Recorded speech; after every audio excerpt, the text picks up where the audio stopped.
Welcome to ALNESS, one of the loveliest towns in Scotland's world-famous Highlands, and the home of a wealth of history and delightful scenery.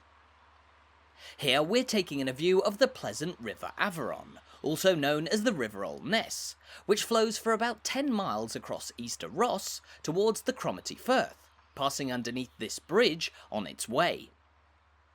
This road bridge, known as the Avon Bridge, was built across the river just over 200 years ago in the 1810s by the acclaimed engineer Thomas Telford, who was responsible for many 19th century developments in Scotland's far north here. But long before even he made his mark on ALNESS, it was around the river that this town first began to emerge. ALNESS's history can be traced back around 800 years, to the time when it was a tiny agricultural settlement located on the opposite side of the river from us here, which was centred around the historic parish church. But today, the heart of ALNESS can be found to the east of the Avon, almost entirely focused around one street, the delightful High Street just here. Running for about a third of a mile through town, the High Street is full of things to see, with patches of natural scenery, historic architecture, and a diverse collection of shops.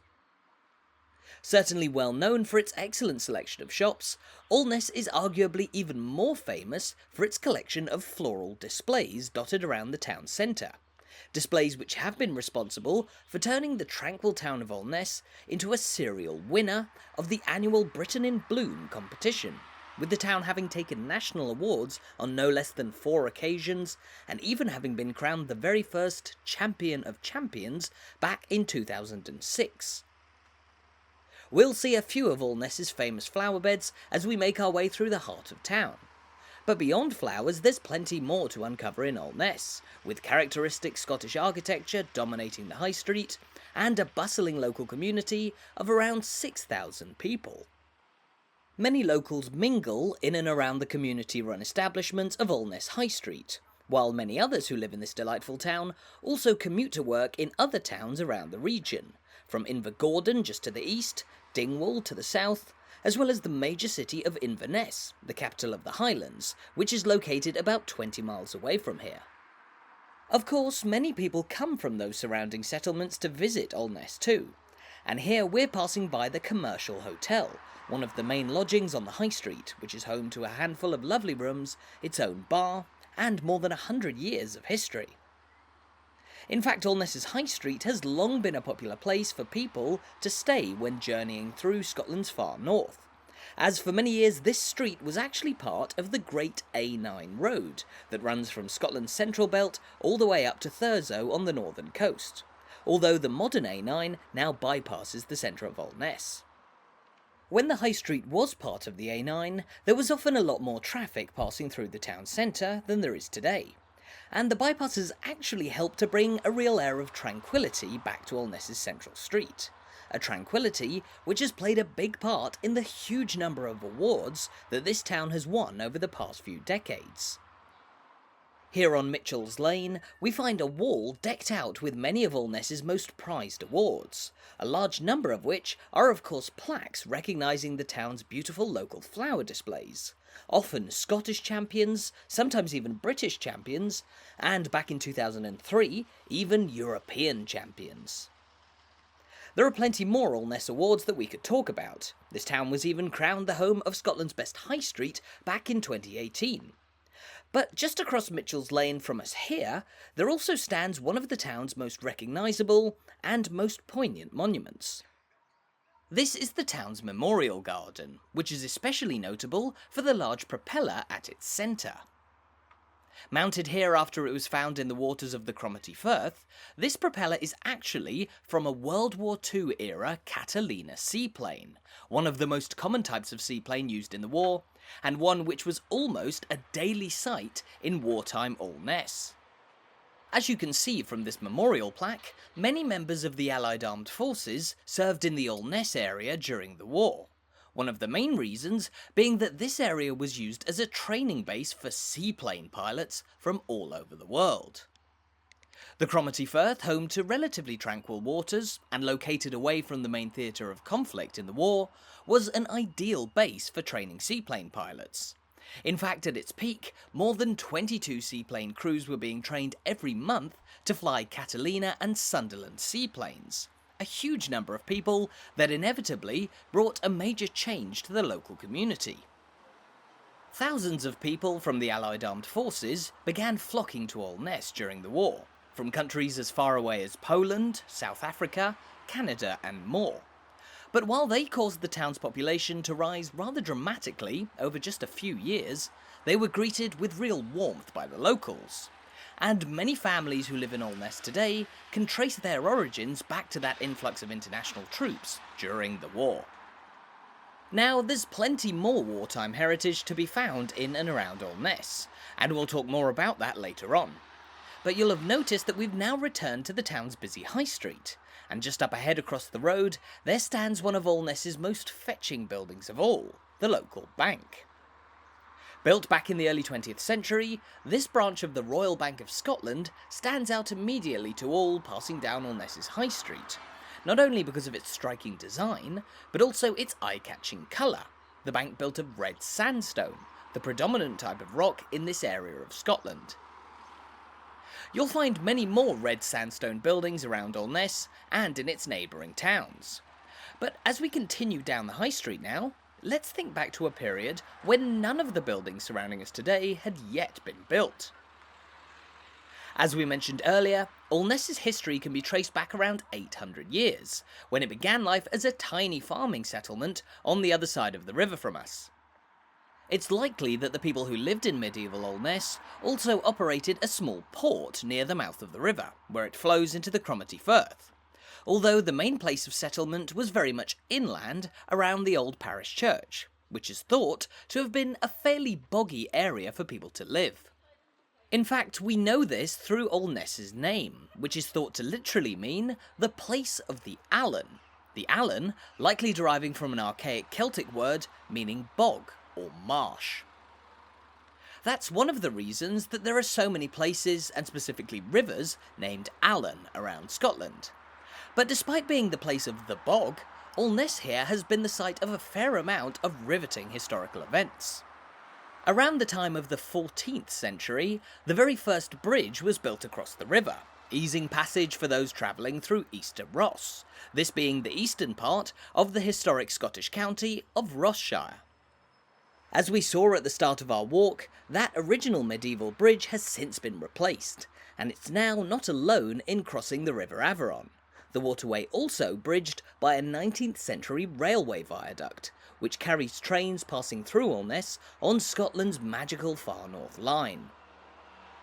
This hotel, the Station Hotel, is also just a stone's throw away from the town's own railway stop, and we'll visit the modern ALNESS station at the end of our walk.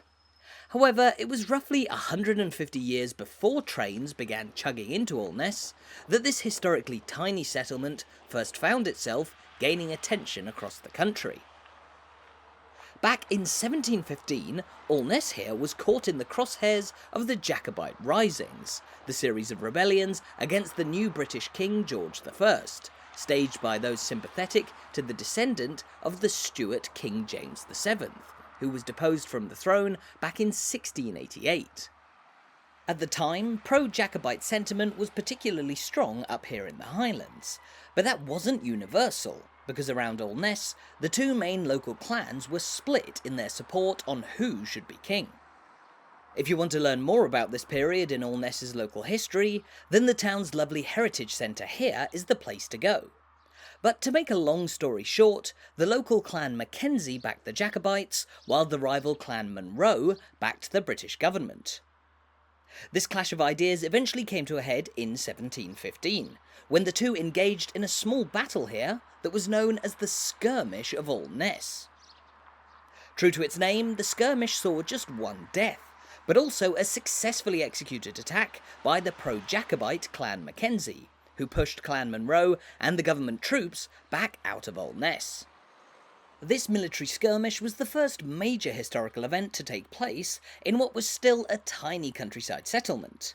But in the 19th century things started to change, as everything from modern industry to electricity, the postal service, and of course the railways began arriving into ALNESS, the town's position on the main route between Inverness and the northern tip of Scotland being a major factor in these developments.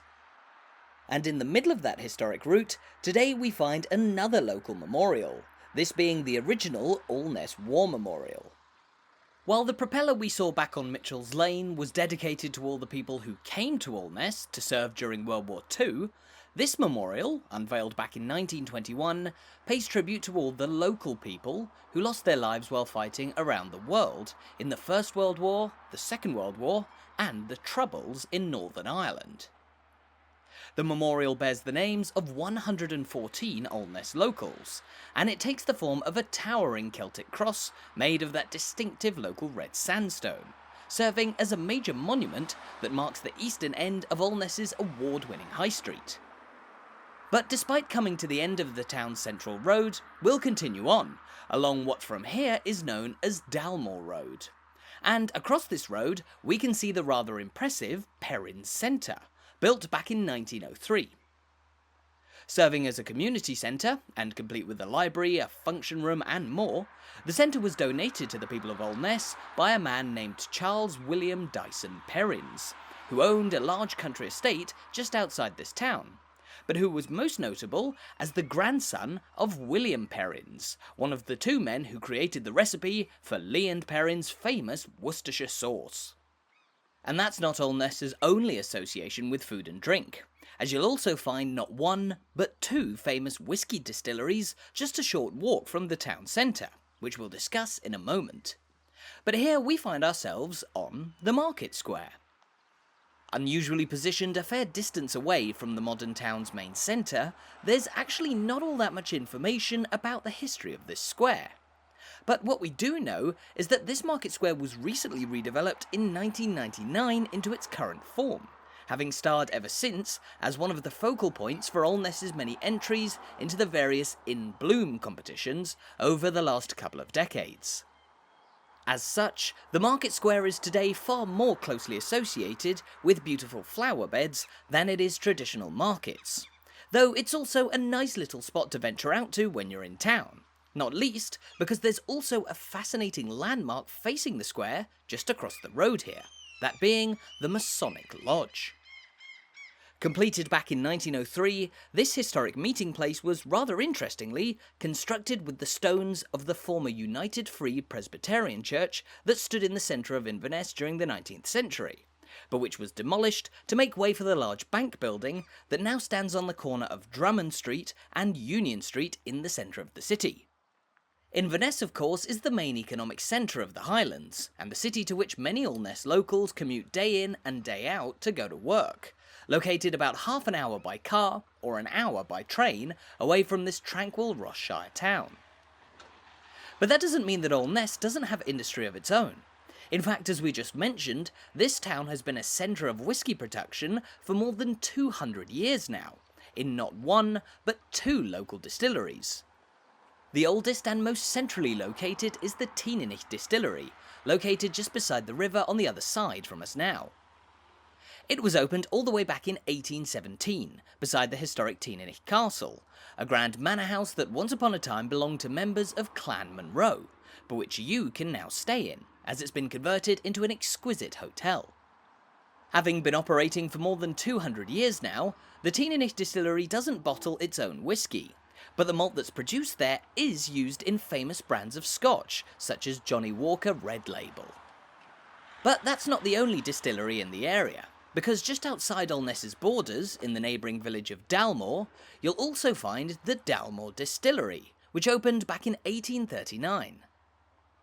With a heritage that can be traced back to the medieval Scottish King Alexander III, the Dalmore Distillery is historically associated with Clan Mackenzie, and it's arguably even more famous than the Munro-linked Teeninich Distillery, as Dalmore produces its own high-end whisky that you can find all over the country. However, rather interestingly, the Dalmore Distillery hasn't only been used for the production of Scotch. In fact, for 3 years between 1917 and 1920, the Dalmore Distillery was taken over by the United States Navy, and they used the facility as a factory for producing mines, to be used in naval combat after they entered the First World War. There's plenty more history behind both distilleries too, and they're both often open to visitors to explore. Well worth a trip if you're in ALNESS. But as we now approach ALNESS Station, where we'll be ending our walk, let's just mention a couple of the other things that you can enjoy when in this delightful town. Like so many places in Scotland, ALNESS is home to its own world-class golf course, opened back in 1904 and located just to the north of the town centre, where you can take in some stunning views of the surrounding mountains as you tee off. ALNESS is also surrounded by vast forests and hills that are a joy to explore if you love your hiking and your history, with a number of abandoned World War II era pillboxes dotted around the forests, intended to be used to defend the area should Nazi Germany have attempted an invasion of northern Scotland.